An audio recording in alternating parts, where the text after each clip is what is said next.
Good afternoon, VC. Been bumping the new Cannibal Corpse. It's actually super good. I shouldn't say actually. It is good. The first few songs weren't too much of a pleaser, but the fourth song all the way till the end is awesome. So, that being said, I got something from Amazon. I kind of already opened it partially, so I know what's in here. Because I was kind of surprised, and they put them in these damn boxes to where you really can't tell if it's a record sometimes. So let's see what I got here. There's been a lot of hype about this one album from the Craft recording, the one step pressing from One Craft, and I don't even, so you know what this is probably going to be. They didn't put any padding, just in this box by itself. Booyah. Now, corner is creased, just like what happened to my other one that was in a box without the protective box. So kind of a bummer because this album cover's pretty cool. Not the most, you can tell it's definitely not an original. I mean, I've never seen an original. The cool thing is this is a reissue that has the Prestige label on there at least. So, and it's on limited edition of 500. Yeah. On maroon vinyl. Let's give it a open and check it out. Someone had commented on a review that this one, they thought there's a 180 gram put out by the same company that they thought sounded better, or by a different company. Anyways, they said it's the same price, they said. So they recommend, I couldn't find that copy. This is literally the only copy I could find. There was two. One was on this purple vinyl of a label I didn't recognize, so I wanted to kind of go with the Prestige label I do recognize. For visual, kind of have the old school look on the label at least too. From what I've heard on YouTube, I've never listened to this on vinyl. I tripped out on the hype because I thought, is this album unstreamable? It's like the only way can you get it on vinyl? But I love a hype, and I only heard a little bit on YouTube, but it's John Coltrane, so obviously there's going to be hype no matter what. But sounds like it's a phenomenal album. The one thing I will say is the piano sounds like it's an upright piano that's slightly bit out of tune. I could be totally wrong on this, but this is just, I'm assuming that it's an upright piano and it's slightly out of tune, and the piano player,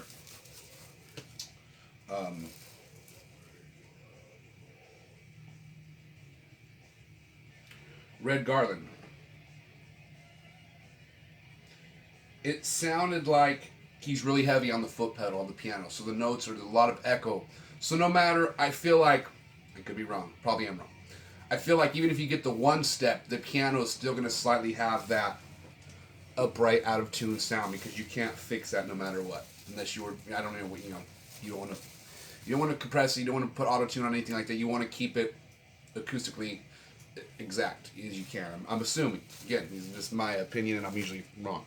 But people who have said they have the one step, they said it sounds killer. Said it sounds phenomenal. So, that being said, I'm jealous you have that, and I don't. If you want to leave me your address, it's all good. Maybe we can trade one. Okay. Now, let's check this out. It came at least. It's cool. It's Prestige. It says the Prestige label.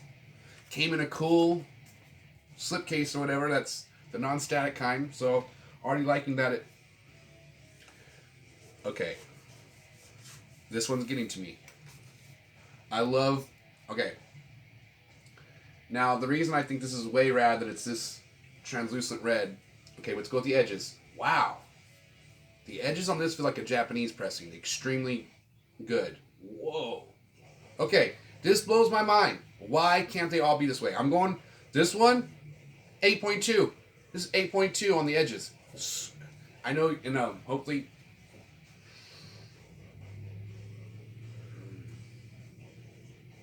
Looks like it's a tight, locked up in the center. Alright, what's on? One, we're gonna the suspense. You guys are gonna just do this with me. I'm gonna throw it on the turntable right now. This is how bad luck I've had on Warped Records quality control. Knock on wood, hopefully not this one too, but it might be. Oh wow, neat hawk spot. I think it might be a bald eagle actually. So I got Frank Zappa, the 50th anniversary Hot Rats on hot pink. I got it, brought it home, it's warped. Big old warp. Flip it over, warped on 2 spots. Oh man, luckily it played. So I ordered another one on Amazon Prime for literally only $21. Came here. A tad bit warped. but not as bad as the other one. I took the original one. So now I had to. I took the original one I got from the record store back. My local record store. Shout out to Piranha Records. I'm getting all pumped up here. They gave me my full refund back on the album, which I didn't even expect them to, and that's how awesome they are. So I got all my money back. So it was what helped me get the Cannibal Corpse and a couple other goodies yesterday. So that being said, it seems like that whole batch could be iffy, but the one I got is barely warped, and it's good compared to the one I got that was really warped.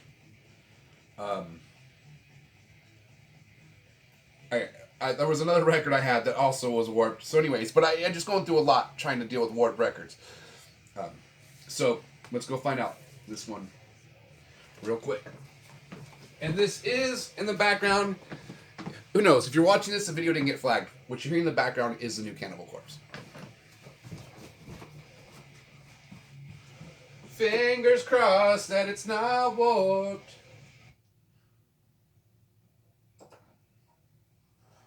The Cannibal Corpse was pretty good. A tiny little hump on the edge, but not bad. Overall, pretty good. Edges could have been a little smoother, but I mean, we can all be dreamers, right? All right, here we go. It's The Prestige is going on the turntable. You can use any one of my melodies I make up on the fly. Even though I do own the copyright to every single one of them. Oh, wow. Holy shnikes. It is level. Side 1 is good. I don't know why side 2 wouldn't be good, but let's just check, because now I'm extra happy. Oh, yeah. We got a flat record. All right, that makes me even happier. The edges are clean. What did I say, 8.2? It's on clear red. The reason I'm big... All right, I said I prefer traditional black vinyl, but I like old school colored vinyl. What do you mean? What do you mean, Ty? I like old records. The old records that are hard, like this. This is on color. I have some of these floating around in my collection, like Joe Satriani's album Blue. There's an edition on blue vinyl. All right, hold on. It's popping in my head right here. Peter Green. Hold on.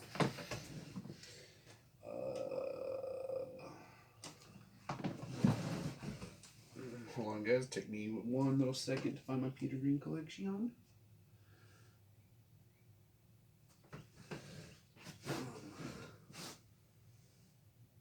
Well, in the last few months, I had to do a whole rearrangement.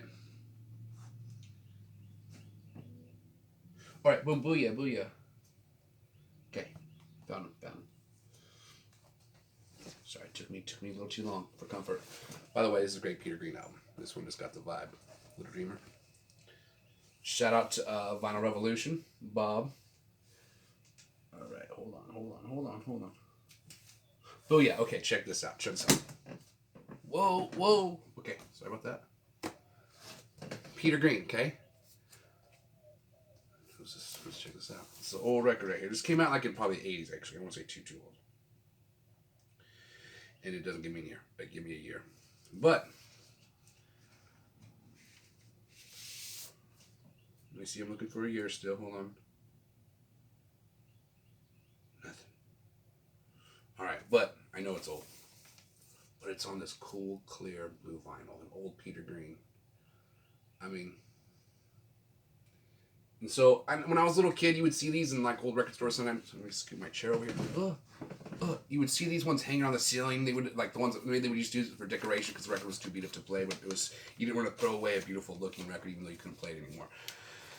So I love these old ones that are usually translucent because that seems like what if the records were a special color, they weren't splatter or something crazy. They were usually just a clear translucent, a red or a blue, which is awesome. So this Peter Green is pretty rare. It's called Blue Guitar. Still has a hype sticker, which was a sticker they put. Yeah, that's a sticker they put right onto the, so that's definitely staying with the record. And I know this episode has gone way off. We're just turned into the colored record episode. But my point is, the reason I'm hyped on the Prestige one, the John Coltrane, Lush Life, is because it looks like one of these old records. Even though it has a black splatter, I honestly wish Cannibal Corpse would have gone with that color. Red with black splatter. Oh, let's just think, that seems more Cannibal Corpse than the color they went with, which was white and green, which looked like some shitty camouflage in my opinion. But the music is awesome. I wish they would have smashed more green into the Cannibal Corpse one. But okay, this is an old BB King crown on translucent red. This is old school, and that is so. That Prestige reminds me of this. So that's my long story to get to. So that's the thing. I like old school vinyl, translucent. I prefer traditional black vinyl. Just look, because that's what you mostly, see. That's what you mostly saw when you, seen. I can't even remember how to speak anymore. That's what you mostly seen when you were a kid, for me. So, I know. I think I brought up this topic almost every time, because now colored vinyl is getting very, like, these different types of colors on the vinyl is very popular. And I guess the reason being, I'm pretty sure, is they're trying to get the younger generation into collecting, so they think that's going to help. And maybe it is. I mean, it's suckered me into buying a couple records. Maybe it's just helping us. I thought I was... Dude, this is scary, guys. I thought I was Gen X for my whole life, right? Right? I don't want to offend anyone here. But I'm like actually closer to being... I'm more of a millennial. I'm like 2 months away from being a millennial. I'm a whole year and a half from Gen X. So I'm proud. That's cool. I'm a millennial, apparently. I'm an ex-millenn. Ex-millenn. No one else? You're right. You know what else? This is what keeps you up late at night? Same? No? Anyone else a Steinbeck fan? Don't just read this one. There's a bunch of other good ones. To a God Unknown. That is a great book. He actually started that book, quit writing that book, and then wrote one of his other novels, Tortilla Flats. Then he went back and finished To a God Unknown. Also really good. Alright, guys. That's my episode for today. I will just ramble on about a stain on a shirt for 5 days now. It's gotten worse. It's gotten worse. But I figured, it's good for the vinyl community. When I am in a relationship, right now I'm not. No big deal. Life's awesome. But I feel like any one of my ex-girlfriends that I'm still very close with, they know a shit ton about music. They know about vinyl because they had to hear this, that what you are watching now all the time. And what's awesome, they actually listened and they would remember shit. So that's cool. But I feel like the great thing about the VC, I think it's going to save some relationships, because you can come do this to the VC and not just your girlfriend or your partner or whatever. You know what I mean? So thank you, VC. Whatever my future girlfriend ends up being, she's going to be thankful these rants are going to YouTube and not into her ear all the time. So anyone else think that's good? What's up? Ours are like, I can see, I'm like, I got to film another episode. And then my girlfriend's like, really? You got a cassette tape and now you got to go talk about it? Yes. All right. So either way, I don't know. You always got compromise no matter what. But that being said, thank you, VC, for rambling on. Thank you to all the new subscribers.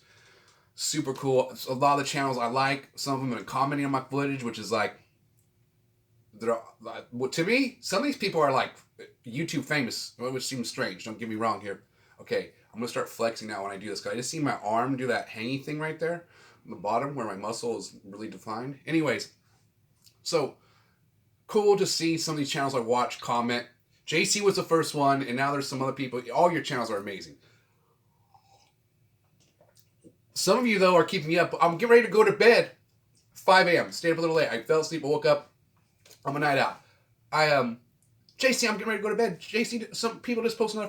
I gotta watch a clip. All right, I finished watching JC's footage. Great. 45 audio file. You guys are just dumping some awesome episodes. I'm trying to go to bed. All right? Anyone else have this problem? You guys like, no, dumbass. We were asleep already and we got up early to post that shit. Either way, guys, you're super awesome. I'm just drinking coffee. I mean, I'm at the point where my dog is like, he's gone. He's cracked. He's talking to himself now into this weird device. Sometimes you make coffee, you're like, yeah, this is a really good cup. Like, you don't know, you never try to do exact, you try to get as close as possible, but sometimes the equation, you just nail it. This is definitely the E equals MC square. The sad thing about that, Einstein, who literally has equations that are like the size of walls. The difference between an expression and equation, he can solve an equation. Anyways, E equals MC squared. It's a multiplication problem. The mass of something, the speed of light squared times the mass of something equals energy. This sucks that we had to put, I'm telling you, he doesn't like that equation. But, back to the coffee. Coffee. It's got that perfect equation. This is coffee. This is MC squared equals some good ass coffee. Alright, I'm just going to finish it. We're almost there. Not that you need to see that last sip. That actually, I feel like I went overboard on that one. Alright, guys. Laters. Like and subscribe. You're awesome. Play vinyl. Stay positive.